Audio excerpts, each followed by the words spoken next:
Hey guys, my name is Big Tina and welcome back to From the Depths, and welcome to the creative mode where I want to briefly show off my newest airship, the Planetar. Yes, named after the angel monsters of D&D, this is my newest addition to the fleet. It's a big, it's an airship designed to face the enemy and then just sort of pound it with these really big cannons. Its two main cannons are actually the ones on the sides here, because these two cannons are not turreted. And that means that their components go pretty much all the way through this ship, behind lots and lots of layers of armor, of course, so that when this thing is facing directly at an enemy, these cannons fire some 6-meter shells that are just devastating. It has some really thick front armor. It's got lots of laser defense systems on the front. It's got layered shielding on the front, so that ideally, if this thing is facing its enemy, it's able to defend itself and also hit it really hard. Basically, the premise is this thing will face its enemy, and it will continue to back off away from its enemy, like directly away from it so that its guns are still facing it, until it reaches its maximum range of about 2,000 meters, where it will just sort of chill and keep shooting. Lots and lots of firepower. It's a little weak to attacks from the side, although even still, most of this has at least 4 layers of metal armor all the way around, so it's not super weak to attacks against the side, but it's certainly meant to be facing the enemy, though some of its guns are turreted, so it is able to fire at targets to its side as well. It also has 2 particle cannons, 2 forward-facing particle cannons, that are also actually pretty big. Pretty much this entire section of the ship here is dedicated to these particle cannons, and they're set on impact, and they do a pretty good bit of damage at a pretty good range. We've got a medium missile launcher here that does some reliable damage without using too much of our ammo supplies. It's just a good sort of secondary weapon. We've also got torpedo launchers on the bottom. This thing is also filled with smoke dispensers, so that laser attacks should be pretty severely hampered. It is completely surrounded by shielding, though the front, again, has several layers of shielding, so that it's much harder to damage from the front. Now, weaknesses. Its turning is fairly slow. Ideally, that won't be much of a problem in combat, because we'll just start it at a long distance facing the target directly, so that it won't have to turn very much. But if it comes to a situation where there's a fast-moving flyer, for example, and it's sort of circling around the Planetar, that could be difficult for it to handle. It does have a pair of machine guns on the top here that can spew out some pretty heavy firepower despite their size, and you know, at a pretty good accuracy, almost 1,000 meters per second shells coming out of these things, so those are pretty good. I've got heat loaded in the top and bottom turret, or heat shells rather, loaded in the top and bottom turrets. I've got HESH shells loaded in the bottom large cannon, and I've got high explosive frag combo shells in the side turrets. So nice wide variety of shells, and I'm just overall fairly pleased with this thing. I've done some pretty extensive testing with it against enemies that we have already faced, and so far it's done pretty well, even against ships that pretty heavily outcost it. Now, this thing has about half the block count of the Kraglenorm, which I think speaks more to how big the Kraglenorm is than to how small this thing is, because its volume is about 22,000. So it's not monstrous, but it's certainly a hefty ship. Now, as I was building this in terms of style, I was a little worried that it was coming out a little more, I don't know, sci-fi, a little more Halo than fits with my current theme. But looking on it now, it kind of looks like a natural progression of our theme to me. It looks like, you know, the same people who built the Owlbear built this. They just got smarter. and access to things like particle cannons. So I'm pretty pleased with it. It's not perfect, but then I've spent probably too long building this thing anyway, and I don't want to continue building on it. It's as complete as it's probably going to be, unless I find in the campaign that it has some devastating flaw to it, at which point I'll probably go back and fix it up. But for now, pretty pleased.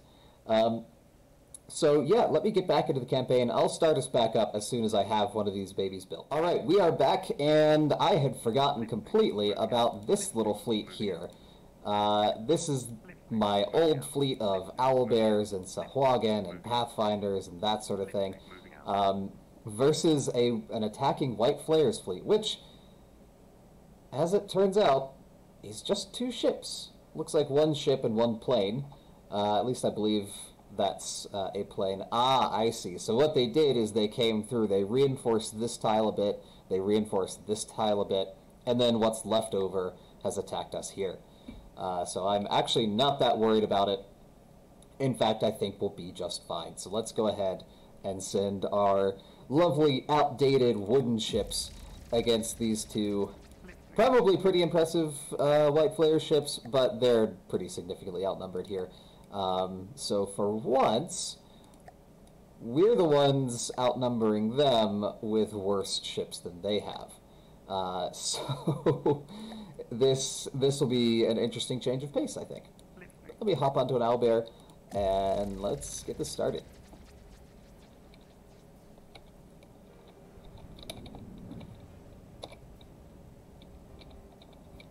Okay, let's see what the enemy has. Yep, it looks like the Harpoon is a fighter type. That's a really cool looking fighter. And the Sea Flare, we've seen these before. Just these adorable little gunboats. I guess my one concern here is that this fleet is not great at attacking fast-moving flyers like this. Though the Pathfinders do have those small missiles. And the owlbears have the grenade launchers, which might actually be able to catch this thing if they get lucky, maybe on a turn. Yep, looks like a couple of hits there. And by a couple, I really just mean 1. Okay, there we go. A couple more hits. Not too worried about this. I really do need to make a new interceptor, something to replace the old Hippogriff, which I haven't even seen on the map in ages. I just kind of got tired of rebuilding them. But that'll be for another time, maybe when we're fighting the Lightning Hoods or something. Basically, I'll build an interceptor when I find there's a desperate need for an interceptor. Until then, we'll just keep lobbing grenades at enemy fighters. The small missiles from the Pathfinder's just a little too short range to quite catch this thing. I'm surprised this thing's still in the air, considering we've hit it several times with our grenade launchers. In fact, it's even still shooting at us, which is pretty impressive. Looks like our owlbear here took a little hit. Yeah, this the gunboat that they have, the Sea Flare, has a what looks like an armor-piercing rapid-fire advanced cannon, which is pretty much the best counter to the owlbear. Oh, looks like we took down the Harpoon. Because the owlbear is designed to fight things that are going to shoot it with, you know, big cram shells, and so it's got lots of space armor and layered wooden armor and lovely outdated stuff like that. That's just completely countered by armor-piercing machine guns. But I think we got it anyway. It looks like one of the torpedoes from the Sahuagin took it down. Alright, cool. Well, let me take us back to the front lines then, where we're fighting with our main fleet. Alright, here's the next fleet coming towards us. Looks like there's a Retaliator, which is worth 346,000 materials, and then several ships around it that are a bit smaller. The Charon, named I assume after the boatman for Hades, and then another Gymnura. And Gymnura, I looked up. Gymnura is, I assume it refers to Gymnuridae, which is the name of the family for rays. And I think it specifically refers to the butterfly ray, so like manta rays, stuff like that. which I think is a pretty apt name. It definitely has that sort of appearance. So this time, for this fleet, we are going to just put our Kraglenorm and our Planetar by themselves against this fleet. And I actually think in terms of cost, we're going to be about equal, because the Planetar costs just a little less than the Kraglenorm. And it looks like all these ships together, yeah, these two ships here they cost together a little more than the Kraglenorm does. And all the rest of these ships here probably make up about the cost of the Planetar. So let's do this. Let's see how the Planetar does. I haven't tried it yet in a proper battle. I've only used it in test mode. So I'm very curious to see how it performs. I'm going to put it as far back as possible, facing the enemy. Let's get to it.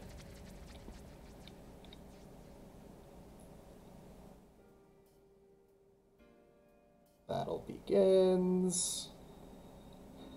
Gotta load in all the ships. Hopefully they're not on top of each other.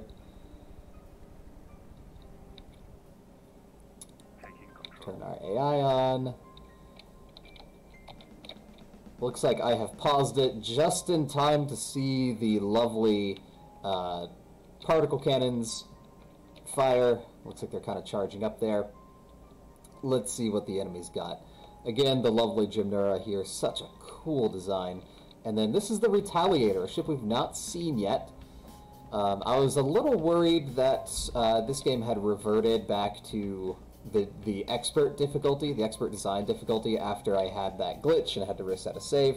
But I checked before this battle, and it is still ungodly, and I think, you know, this is a scary enough ship for us. This is a really cool ship, too. I love how it's like properly a battleship. You know, it's even got a bridge here, a well-stocked bridge, lots of seats, very almost Star Trek in terms of a bridge there. Okay, so what I want to focus on is how well our lovely Planetar does. And yes, I've set the Planetar's particle cannons to fire blue beams, so that we can distinguish it from the white beams of the White Flayers.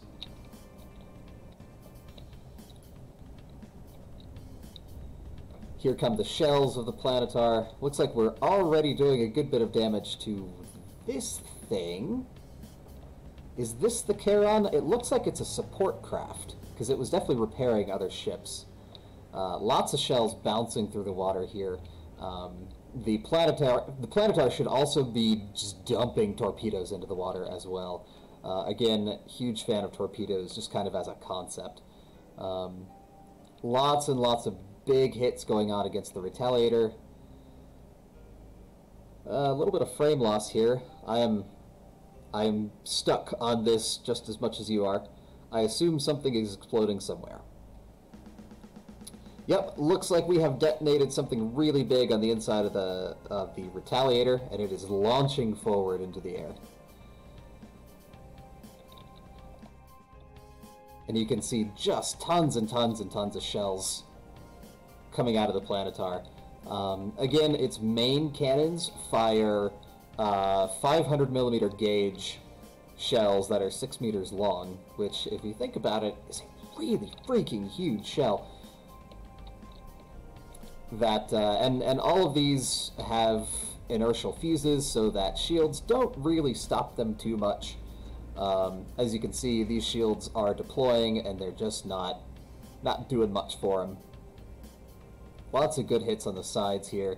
One thing it took me quite a while to calibrate correctly on the Planetar is its detection system, because what I've done with the Planetar is something that I've never really done before. I've made, looks like nuke went off there. I've made a network of PID systems, not just a single PID system. I've made several PID systems that during combat, they sort of switch between them. Which means a couple things. One, I've set the pitch in to be, during combat, I've set the pitch to be angled down just a bit, so that when it's firing at ground targets, or sea targets as it were, it angles towards the targets. Now, it's not perfect, just like our laser defense system there, not exactly perfect. It's not perfect because it's not going to be aiming directly at them because it's at a flat, I think, 5-degree angle down. And, you know, enemies could be anywhere, but that generally seems to give all of the guns a pretty good chance to fire. The other thing I've done is that while the enemy is shooting at us, or I guess just while the enemy is in range, the PID system for altitude is making it go up and down. And so its altitude is constantly shifting about 100 meters. So it goes between 100 and 200 meters in the air. You can see it's gone down and it'll go back up again. That's just to give it a little bit of dodging capability. So that, you know, maybe slower moving shells are going to have a harder time tracking this thing, just because it's moving all the time. And it's doing the same thing moving side to side. So while it's not exactly a graceful, fast dodging system, but it is a pretty effective one. It is able to dodge slower moving shells. Slow moving shells do have a harder time tracking this thing. And so I'm pretty pleased with how that has worked. Again, its munition defense system is not super strong, just because there's a limited amount of space for engine power inside this ship. But generally, it's good enough when combined with the shields and layers of heavy armor on the front to keep it pretty safe. I've found this ship to be pretty hard to take down, and in fact, even when it's taken a good bit of damage, it doesn't go down easily. This thing can get to about just under 70% health before it really starts to drop. And I know that's not perfect. Losing 30% health and then going into the water isn't wonderful, but for a pretty offensively dedicated ship like this, it's not bad. And we just took a missile there because it looks like our munition defense systems are focused elsewhere. But again, even though we're taking those missile shots there, it's really just damaging our armor. You can see I have several layers of armor in the front, and in fact this entire nose section here is very little except armor. You know, armor and like the munition defense laser connectors and stuff like that. So even when I do take hits on the front, you know, you can see here it's really just armor that I'm losing. So pretty pleased with it so far. Looks like another nuke has gone off. Let's see, the Kraglenorm's down to 94%, but the Planetar is still at 100. Impressed that the Retaliator is still up. Looks like we have done a good bit of damage to it. You can see some confetti chunking off. Lots of little explosions hitting it. I assume those are the grenade launchers from the Kraglenorm. There's a lovely, what are they called? Particle cannon hit there. The particle cannon, again, I've set it on impact rather than on piercing. Normally I use them on piercing, but for this, I really just want lots of wide surface area damage. And that seems to work well with the other weapons of this ship.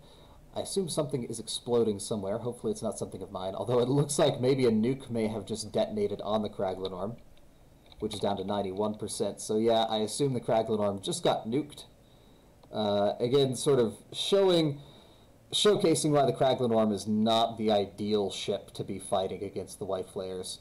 Again, it's a good ship. It's certainly not a bad ship. But it's just not the appropriate ship to fight the White Flayers. Looks like that explosion knocked out the front 2 grenade launchers, maybe 3 grenade launchers, and sent us into the air a bit, although we are sort of stable at 90% health on it, so I'm not too worried. Here's one of those marrow pulpers. Yes, marrow pulper. Lovely name there. Gives a nice image of, I don't know, bony orange juice or something. Looks like we've done a good bit of damage to the enemy. Now here is the exact sort of ship. The Gymnura is the exact sort of ship that would be very, very good to counter the Planetar, because it's a fast, large flyer that can easily get around the Planetar. And once you get past the front of the Planetar, its defenses are a lot less, or a lot weaker.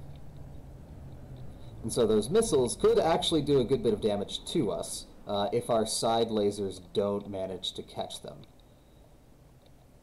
Which it looks like they didn't even fire, so they might be damaged. Yeah, it looks like both of our side lasers there are down, although the front lasers are kind of compensating for it. Looks like another big explosion on the Retaliator. The Kraglenorm's main cannon's firing at it. Looks like we're about to get nuked again, though. I think... Yeah, level up. I think the reason the Martyrs are so effective as, you know, nuke delivery devices is because other ships of the White Flayers just rebuild them. So these other ships, with their repair tentacles, will, you know, float by the sad remains, like that, of the Martyrs, and then they'll just sort of rebuild them, and they'll come back and explode again. And because the faction ships, the enemy ships in this game, are not limited in terms of resource, they can just kind of keep on doing that. So it looks like another Martyr might be hitting us soon. I assume the main cannons here, it looks like maybe their weapon controllers have been damaged, because the weapons themselves seem fine. The Retaliator taking tons and tons and tons of damage and still floating. It's honestly a lot tankier than a lot of the ships I've seen in the White Flayers so far. Normally, the White Flayer ships are very offensively focused and not that defensively focused. But this one, I mean, it's a battleship. It's a brawler, and I approve. This might be my favorite White Flayer ship that I've seen so far. Probably not the scariest. It doesn't look like it has the firepower that something like the Perforator or the Judgment has. But it's just got lots of armor, and I appreciate that. I appreciate a good defensive ship. I say as the Kraglenorm is taken down to 84% health, with another nuke coming in. I am, of course, still on board the Kraglenorm, and I'm surprised I have not been killed yet. It looks like we do still have some functioning weapons on the Kraglenorm, so it's not defenseless. But certainly this fight is up to the Planetar for now. Now, the Planetar... it's not quite as fuel efficient as the Kraglenorm is, but it's a lot more fuel efficient than the Rock is. So it can stay in a good long fight before it runs out of fuel, because it uses a combination of fuel engines and RTGs, and in fact the fuel engines are off when it's not in combat. The RTGs fill electric engines, which make this thing stay in the air when it's not in combat. So outside of combat, this thing doesn't use any fuel, which I'm pretty pleased with. Let's see how... Retaliator is down to 79%, Kraglenorm's still at 84%. Haven't even touched the Gymnura yet. And it looks like most of the rest of their ships are damaged enough to be mostly out of the fight.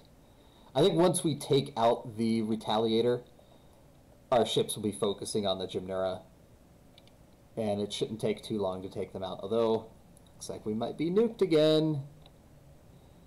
Or not. These things kind of look like flies. Nuclear flies. And that sounds like something straight out of Fallout. They're bloat flies. So either our weapons are damaged, or they are currently reloading. It looks like this thing has taken some damage, maybe on the inside. No, it seems to be okay. Maybe its weapon controller was damaged. The nice thing about the Kraglenorm, I'll say, is that even when it's damaged to the point of being sort of incapacitated like this, it's hardy enough to just be a bullet sponge while it is. Lovely little nuke there. That was a really good hit, taking out our main cannon there. Those nukes are really a lot more devastating than they seem. I was kind of blasé about nukes last time, but after seeing this, where the Kraglin arm has been nuked again and again and again, I have a lot more respect for them. Which I suppose makes sense when you think about it, having respect for nuclear weapons. But, you know, what I'm thinking, and I don't think I'll be building a submarine to fight the White Flayers, but I will build a submarine. The submarine will probably be my next big build, and I'd like for it to be a nuclear submarine. And what I'm thinking is to have sort of a bigger submarine, not something too small, that has hatches along the spine of it. And those hatches open up, and there are sub-vehicle spawners on the inside, and those sub-vehicle spawners create nuclear missiles. So things like the Martyr, but designed more like missiles than like little suicide boats. And those missiles then launch up out of the water using ion thrusters, and once they're at a certain altitude, their AI turns on, and then their AI guides them to go and ram their heads into the enemy. So that's what I'm thinking, anyway. But yeah, we're kind of stalled in this combat. I think the Planetar is still just hammering away at the Retaliator. Looks like a pretty good hit there. So I'll be back when something more interesting has happened. Okay, I actually had to end that battle and come back into it because this thing, the Janura, was badly damaged. And I think its turning thrusters went south. They went away because it just started flying in a straight line and was about 4 kilometers away, and I had no means of catching it. So I had to go ahead and end the battle, which didn't cost me anything because I hadn't been hit in a while. But got back into it. Just this thing left. Let's go ahead and finish this thing off.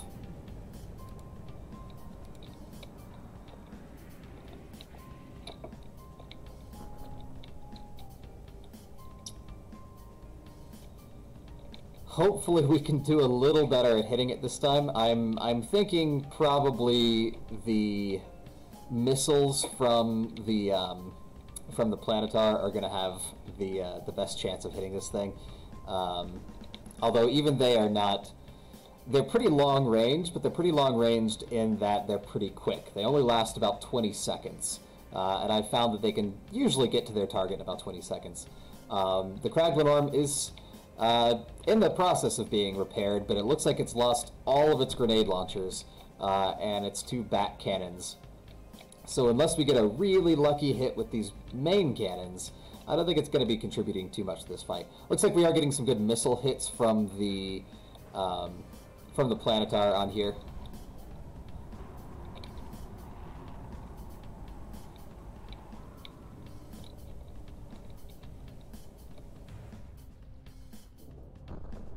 I'm hoping while it's flying directly away from us, we can get some hits as well. Looks like our laser defense system is working pretty well. Again, it's not the strongest system in the world. You can see it looks like maybe 1 or 2 missiles got through there. But generally speaking, it's good enough. Just because those missiles are pretty much always going to hit it in the front. And like I said, the front is its most heavily armored spot. Alright, it's coming straight at us. Let's see if we can hit it. Lots of shells going past it. I think it's damaged to the point where it's just flying in a circle, dumping those missiles. And, yeah. This may actually take a bit. Okay, it looks like the Janura is slowly going down. As soon as it hits the water, I feel like we're gonna be able to shoot it pretty easily because these looks like it's only powered by thrusters, and thrusters don't work underwater. Down, down, and splash. And if nothing else, that also means the Planetar is probably going to start dumping torpedoes into the water. Which, if for some reason the Craglin Orm's main cannons don't finish this thing off, the torpedoes certainly will. But it looks like it's being torn to pieces. Lots of respect for this design. It is such a cool design, and such an effective ship, too. I love how it's got these big thrusters on the back, and then it just sort of dumps missiles out the back as it flies around. Such a cool design.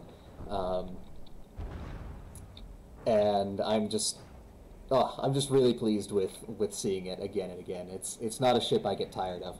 And there it goes. Very cool.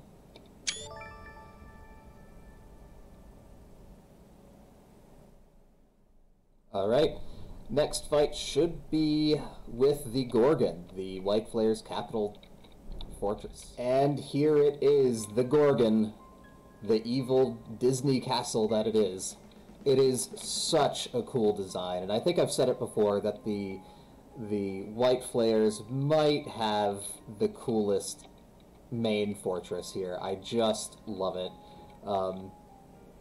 I wish I could come in and capture this thing. I have no idea where its AI is, and I really don't want to... ammo storage and processing, no open flames. Yep, that's what that looks like.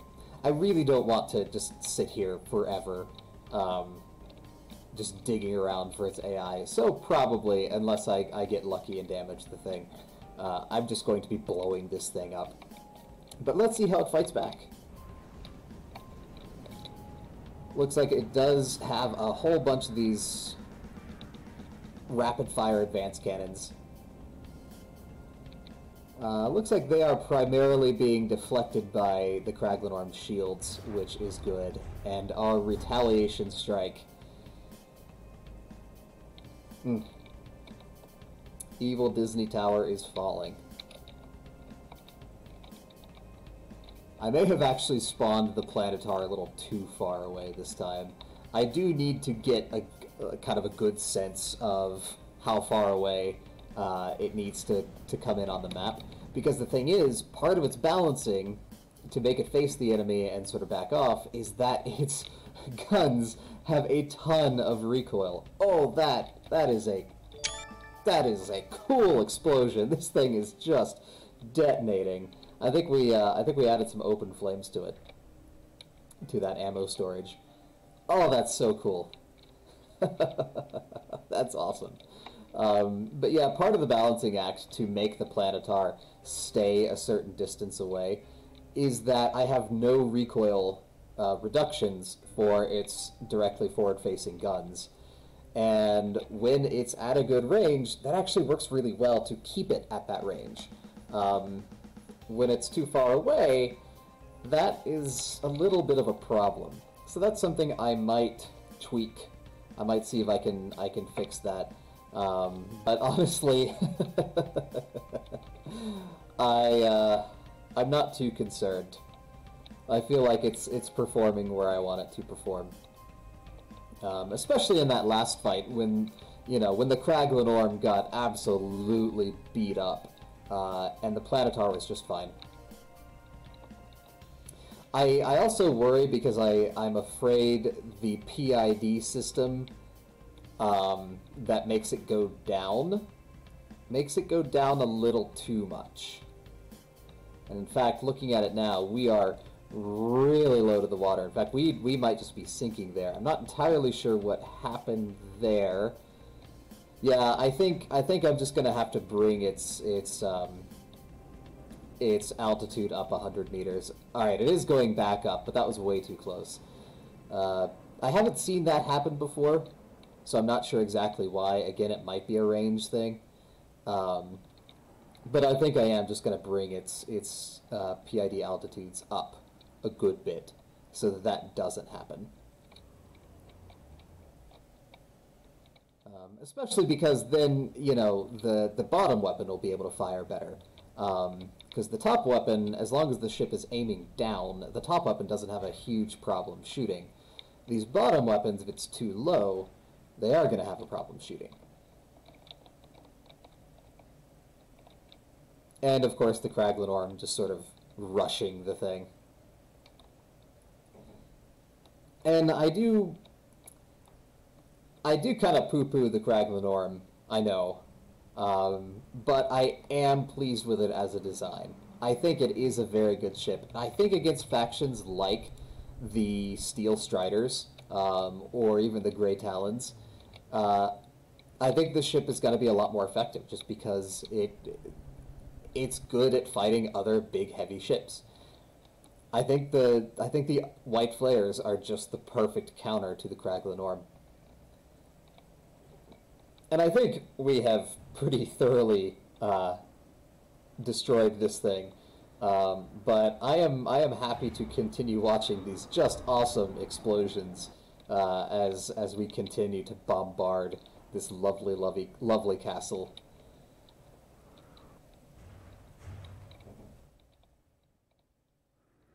I'm not entirely sure what causes that cool like explosion that makes the blocks fly outwards, because that doesn't happen all the time, and in fact it doesn't happen that often.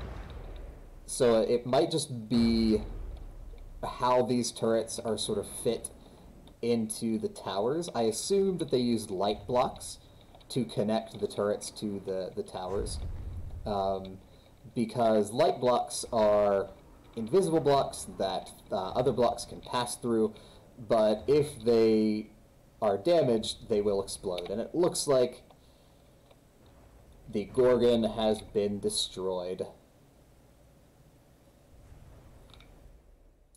Ooh, false idols. The corruption, delusions, and psychosis of the fanatical White Flayers has been put to an end. Worship of the flayed god can only be found in darkened corners hiding from the light. Never again will this evil cult of lunatics bring fear and suffering to the people of High Lorem. To many here, you are a liberator bringing freedom of religious diversity to the masses. To others, you are the tyrant that destroyed a culture. Gotta say, that's a culture I'm pretty happy to destroy. If you go through and read the lore of the White Flayers, or read the lore that you can find in their ships, the White Flayers are pretty evil.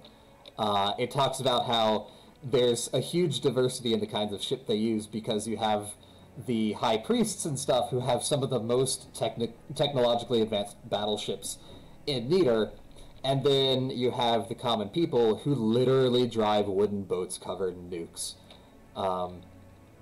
which is what the Martyr is.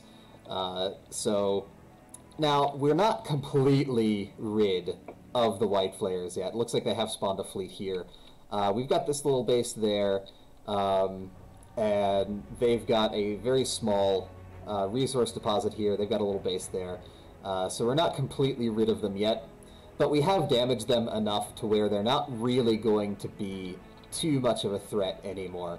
Mostly, we're going to see them a little bit as we fight through them to get down here to the what are they called? The Lightning Hoods, which is going to be the next faction that we're going to fight, because I really don't want to have to move my fleet all the way around here to get there.